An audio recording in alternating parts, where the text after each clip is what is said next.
18世紀初頭、近世ヨーロッパの宮廷政治が宗教、思想、制度の変容とともに揺れ動く中、一人の女性が英国王妃として異彩を放ちました。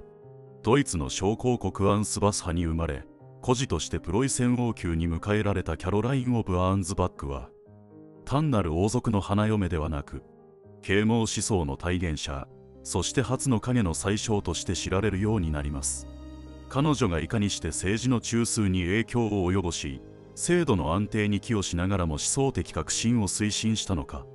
その奇跡は、王政と議会政治が交錯する英国史の革新を映し出します。果たして彼女の政治的存在感は偶然だったのか、それとも構造的必然だったのか、この問いを携え、キャロラインの生涯を7つの転機から深く探ります。今後も人物史を通じて歴史の真相に迫る試みを継続するため、チャンネル登録と高評価によるご支援を賜れますと幸いです。第1章、孤児から啓蒙の申し子へ。プロイセン宮廷での教養形成。キャロライン・オブ・アーンズバックは1683年、神聖ローマ帝国内の少量法アンスバツ派で生まれた。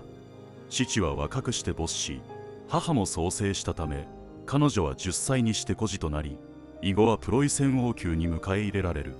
ここで彼女を育てたのが、哲学者ライプニッツと親交のあったソフィー・シャルロッテ王妃であった。音楽と哲学、自然科学に満ちたベルリン宮廷は、彼女にとって啓蒙思想との出会いの場となった。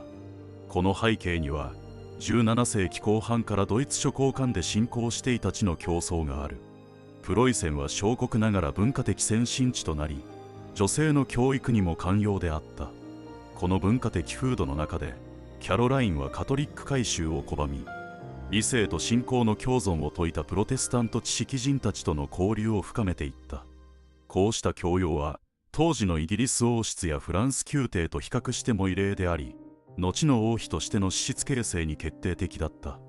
彼女が王族に生まれながら、啓蒙思想家のような視座を備えていた理由は、まさにこの教育環境にあった。世論としては、プロテスタント貴族の間で彼女の教養と信仰の堅固さが称賛されていた。また、女性が思想を持つこと自体が危ういとみなされる時代にあって、宮廷では珍しく彼女の知的好奇心が奨励された。制度的には、プロイセン宮廷が導入していた自由学芸教育が、後の英国王室とは異なる柔軟性を示していた点も注目に値する。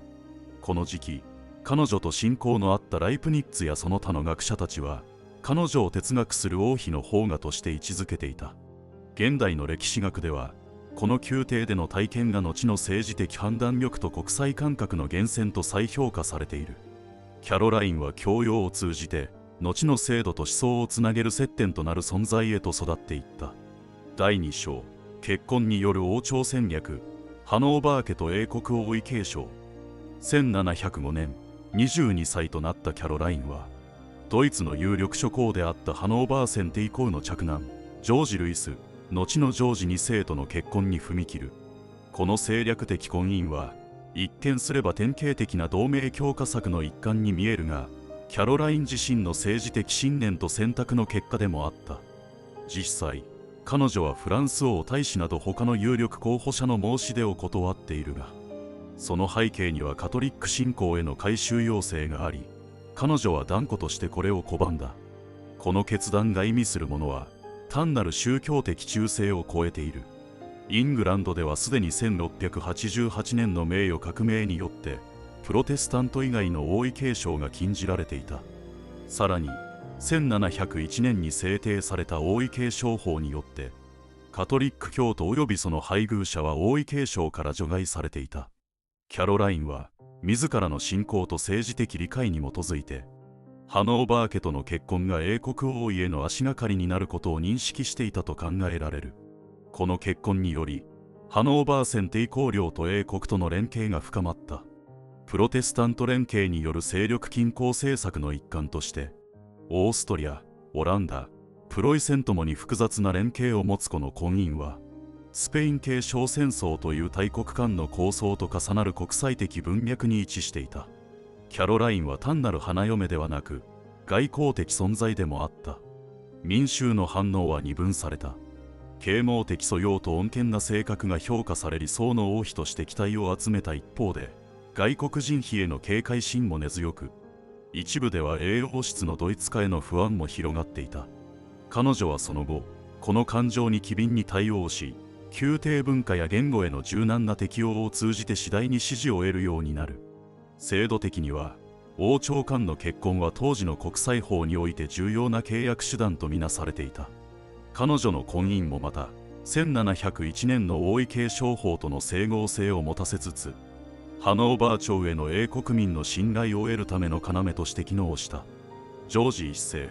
ソフィア選定皇妃、さらにはホイック等の政治家たちも、キャロラインの理性と宗教的堅実さを高く評価していた。一方でトーリー党や保守貴族の中には、外国勢力の影響拡大を危惧する声もあり、彼女の立場は常に均衡の上に成り立っていた。現代においては、この結婚がハノーバー朝による英国王位継承を制度的に正当化する橋渡しであったと再評価されている。王妃でありながら宗教、思想、国際政治の交差点に立ったキャロラインの選択は、この信念と制度的動員が交差する稀有な例として、歴史の注目を集め続けている。第3章、王太子妃としての権力試練、父王との対立と政治的存在感。1714年、ハノーバー選定以降ジョージ一世がイングランド国王として即位し、ジョージ王太子夫妻はイギリスに渡り、新たにプリンス・オブ・ウェールズとその妃となった。この出来事は、1701年の王位継承法によって規定されたプロテスタントによる王統維持の帰結であり、キャロラインもまた王政の新章に巻き込まれていく。だが、その華やかな門では、間もなく深刻な権力闘争の火種となる。当時の背景には、名誉革命後の立憲王政体制の未整備さと、ジャコバイトによる旧王朝復帰の動きがあった。国王ジョージ一世はドイツ出身の王であり、英語も不自由な彼にとって、実務や政治交渉は大きな負担だった。その中で、国王と大使の間には政治方針の違いだけでなく、宮廷の主導権をめぐる確執が生じた。キャロラインは、夫である大使ジョージの参謀として、ホイック党のロバート・ウォルポールやチャールズ・タウンゼンドとの連携を深めていった。この時期のキャロラインの行動は、単なる王妃の役割を超えていた。ジョージ一世と王太子との確執が深まるにつれ、彼女はしばしば対立の調停者として、あるいは大使派の知的支柱として機能した。キャロラインは信仰の自由や内政改革を支持する立場を明確にし、宮廷内での発言力を強めた。夫のジョージとは異なり、冷静で理知的な態度で論理的に状況を分析し、政敵との対話にも応じる柔軟さを持ち合わせていた。イギリス国民の間では、国王よりも王太子夫妻に対する同情と期待が高まっていた。新しい時代の象徴として、知性と徳を備えたキャロライン妃は、民間出版物や風刺画でも未来の理想的統治者として扱われるようになる。政治家たちの間でも、王妃としての彼女の知性と節度は注目され始め、ウォルポールをはじめとするホイック党重鎮からは理性の女神と称された。制度面では、この時期に王室内の二重権力構造が表面化し、英国王政における非統治者としての王妃の潜在的影響力が問われるようになった。公式には国政に関与できない立場であっても、キャロラインはサロン的な空間を通じて政略的対話を可能とし、非制度的ながら強力な影響力を行使した。ジョージ一世の側近やトーリー党の一部は、彼女の介入を警戒し、いわゆる裏宮廷としての彼女の動向を監視したが、結果的にそれが彼女の存在感を逆に高めることにもつながった。ジョージ大使との夫婦仲が堅牢であったことも、彼女の政治的役割を支える土台となった。現代の歴史学では、この1714年から1717年の王太子妃時代が、キャロラインの政治的地位の確立期であったとされている。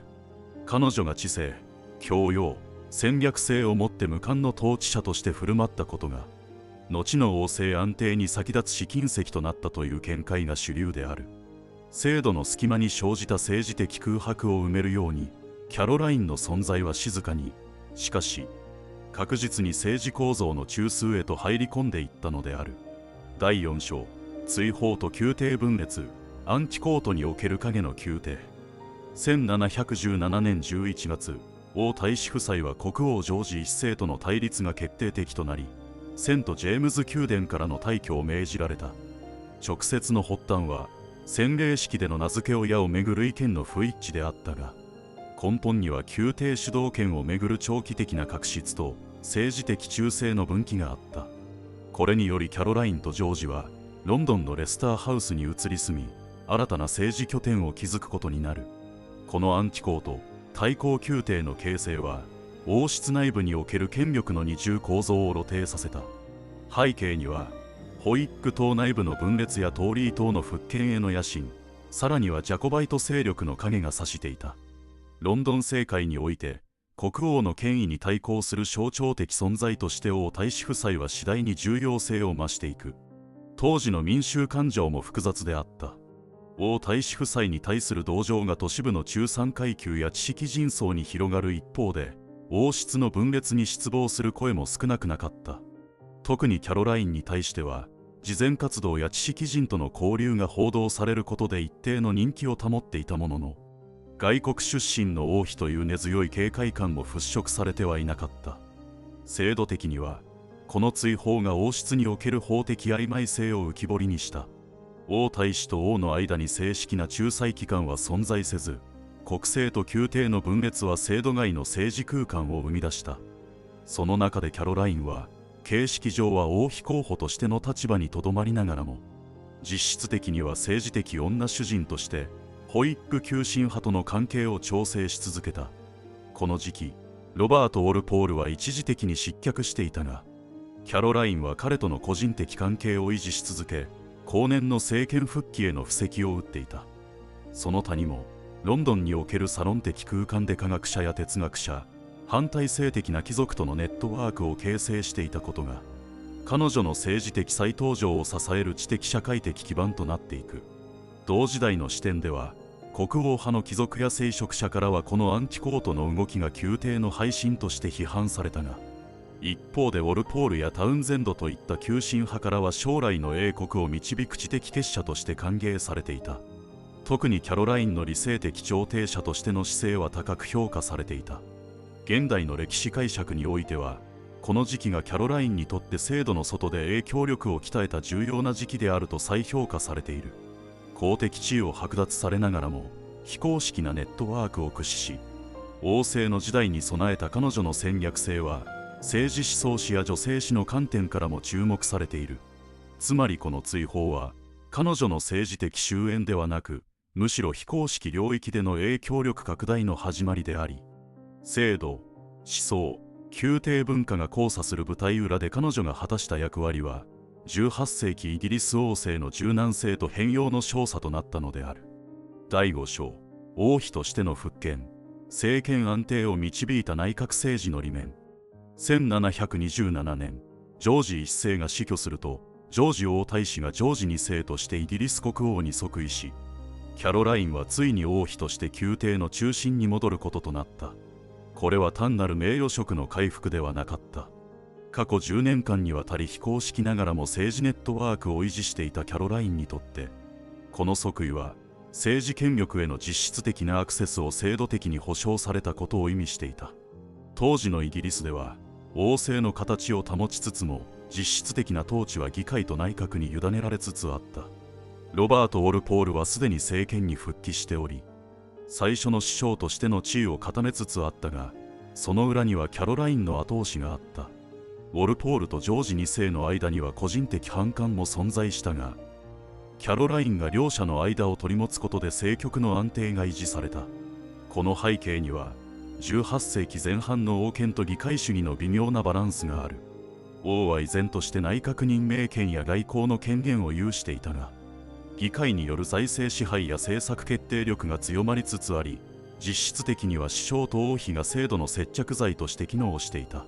特にキャロラインは、国王が外遊中の摂政を数回務めており、その度に政務の円滑な遂行を支えた。世論においても、王妃キャロラインの知的なイメージは強く、新聞やパンフレットではしばしば理性の女神や静かなる主権者として描かれた。彼女の影響で王宮の雰囲気が洗練され、芸術科学の講演も再活性化されたことで、王政への信頼がある程度回復されたとされる。制度面では、この時期に王室歳費の運用と王妃の公的活動の関係が明確化され、王妃の役割が文化、福祉、外交における補完的統治者として制度的に定義されつつあった。これによりキャロラインは公式な内閣会議には出席しないものの、閣僚との私的会談を通じて政策形成に影響を与える立場を確立した。同時代の政治家や外交官の評価は概して高く、特にウォルポールは彼女を政権維持に不可欠な人物と語っていた。また、プロイセンやオランダ、フランスの外交記録からも、彼女がヨーロッパ各国とのバランスを考慮した政策調整に関与していたことが示唆されている。現代の歴史学では、キャロラインの王妃としての地位が単なる王妃の補佐ではなく、制度と制度の間に位置する隠れた統治機構であったと再評価されている。特にジェンダー史の文脈において、公式制度に組み込まれない女性の政治的機能の一例として、彼女の動きは注目されている。すなわち、キャロラインはこの時期、王室の象徴としての役割を超えて、国家運営の制度的連続性を裏から支えた非公式の統治者であり、栄養政史において唯一無二の位置を占める存在となったのである。第6章、啓蒙の実践者として天然痘摂取と公衆衛生の革新。18世紀初頭のヨーロッパでは、天然痘は死に至る疫病として恐れられ、特に貴族や王族にとっても避けがたい最悪であった。だが1721年、キャロラインは前例のない決断を下す。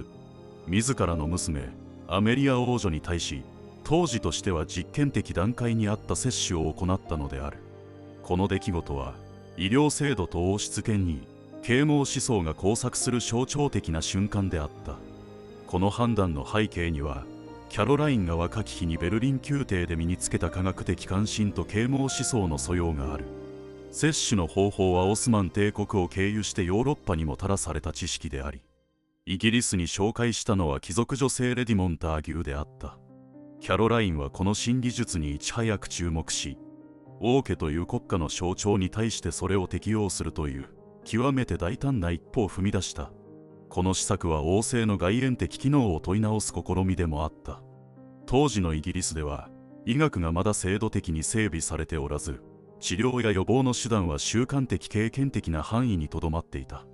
その中で王妃が接種を支持するという行為は、制度の枠外から新たな衛生理念を国家に導入する行為だった。周辺諸国ではこの動きに注目が集まった。プロイセンやオーストリアでは公的な予防策が模索されていたものの、王族が自ら接種を行った例は皆無であった。キャロラインの行動はイギリス王室の啓蒙性と王権の新たな在り方を示すものとしてヨーロッパ諸国に衝撃を与えた。民衆の反応も様々だった。医療不信が根強かった社会において、接種に対する恐怖心や宗教的嫌悪も存在したが、一方で王妃自らが娘にそれを施すという事実は、多くの人々に実践的信頼として移った。これにより、都市部を中心に接種の普及が徐々に進むこととなる。制度的には、接種は当時まだ法制度に組み込まれておらず、公的機関による認可も存在しなかった。だがこの事例以降、接種を受け入れる慈善病院や自治体が現れ始め、やがて公衆衛生という概念が制度化への道を歩み出す。キャロラインの行動は、制度変革の先導的モデルと位置づけられるようになる。関係者の評価も注目に値する。ホイッグ党内では彼女を啓蒙の守護者と称える声が強まり、ロバート・ウォルポールも王妃の判断は民衆と理性の双方に立脚すると語った。医師たちの間でも、実験精神と保守的乖離の両極が交錯する中で、王妃の指示は理論から制度への橋渡しを担う象徴的保障とされた。現代の評価では、この天然痘接種が単なる医学的試みを超えて、18世紀英国における王政と啓蒙思想の結節点とみなされている。王妃が知識人、医師、民衆との間に立ち、制度と実践を結びつけた事例として、政治思想史、ジェンダー史、医学史の3分野で再評価が進む。つまりキャロラインは、理念だけの啓蒙を超え、実行によって社会構造に影響を及ぼす政治的主体として、王妃という制度の内部から制度そのものを革新する存在であったのである。第7章、終焉と記憶の構築。死後に浮かび上がる王妃の輪郭。1733年頃からキャロラインの健康は徐々に衰え始めた。持病のヘルニアが悪化し、1737年には複数回の手術を受けながらも容体は回復せず、同年11月20日、54歳でこの世を去る。彼女の死は、王政と議会政治の安定期に訪れた大きな転換点として、ただの王妃の喪失では済まされない社会的衝撃をもたらした。この終焉の背景には、1730年代の政治的停滞と文化政策の前進的展開があった。キャロラインは晩年、政治的実務からは一歩引きつつも、王室文化の育成と社会的寛容の促進に力を注いでいた。特に音楽、建築、収集芸術を通じて宮廷の象徴性を再構築し、王室が理性と徳の拠点となることを目指した。これは、彼女が啓蒙時代の王妃として一貫して追い求めてきた国家理念の文化的無限化であった。周辺諸国、特にプロイセンやフランスにおいても、キャロラインの死は一つの時代の終わりとして認識された。彼女がドイツ諸侯出身であったことから、ヨーロッパ各地の王室宮廷でも追悼の辞が寄せられ、その政治的文化的業績に対する国際的評価は決して小さくなかった。当時のイギリス民衆の反応は、深い愛惜とともに現れた。報道は彼女の人格と功績を称えるものが主であり、民衆に最も近かった王妃として記憶された。とりわけロンドン市内では、追悼の演説、印刷物、群衆の自発的な弔意表明が相次ぎ、王政に対する信頼回復の礎を彼女が築いたことが再確認されることとなる。制度的には、王妃キャロラインの死を契機に、王妃の文化的政治的役割が制度的に再評価され始める。宮廷内の女性の位置づけや、公的歳費の運用方法、摂政任命時の役割などが、彼女の活動を前提として整理されていく。つまり彼女は、死後も制度変革を駆動する象徴的存在として存続し続けた。関係者の追悼の言葉にもそれは現れていた。ジョージ2世は深い哀悼を示し、生涯再婚することはなかった。その言葉に私は王である以前に彼女の夫だったとあるように、夫婦関係は政治的結びつきを超えた信頼と補完性に基づいていた。ウォルポールも王政と議会政治の均衡を保った最大の力はキャロラインであったと評している。現代歴史学では、キャロラインの晩年と死去を女性の政治的可視性の極点として位置づける。彼女の活動は形式上の権限を持たずとも、制度の内外に介在することで実質的な影響力を行使し得たことを示しており、これは18世紀という時代の政治構造を考察する上で不可欠な視座となっている。すなわち、キャロラインの人生は制度の枠内に生きながらも、それを内側から変容させた稀有な奇跡であった。死後なお語り継がれる彼女の存在は、制度、思想、社会の三者が織りなす歴史の中で、女性がいかにして構造に影響を及ぼし得るかを問い続けているのである。今回の動画は以上となります。キャロライン・オブ・アーンズバックの生涯を通じて、近世ヨーロッパにおける王権の再構築と、啓蒙思想の実践、そして政治制度の変容を俯瞰しました。彼女の活動は王妃という制度的存在に新たな意味を与え、非公式ながらも歴史構造を変化させた実践の記録でした。今後、私たちは制度の中に生きながら、それをいかに変革し得るのかという問いを、彼女の生涯を通じて、改めて問う必要があるのではないでしょうか。最後までご視聴いただきありがとうございます。本シリーズの継続とさらなる歴史分析の進化のため、チャンネル登録および高評価をいただければ光栄です。それではまた次の話でお会いしましょう。ご視聴ありがとうございました。よろしければチャンネル登録、高評価お願いいたします。ご視聴ありがとうございました。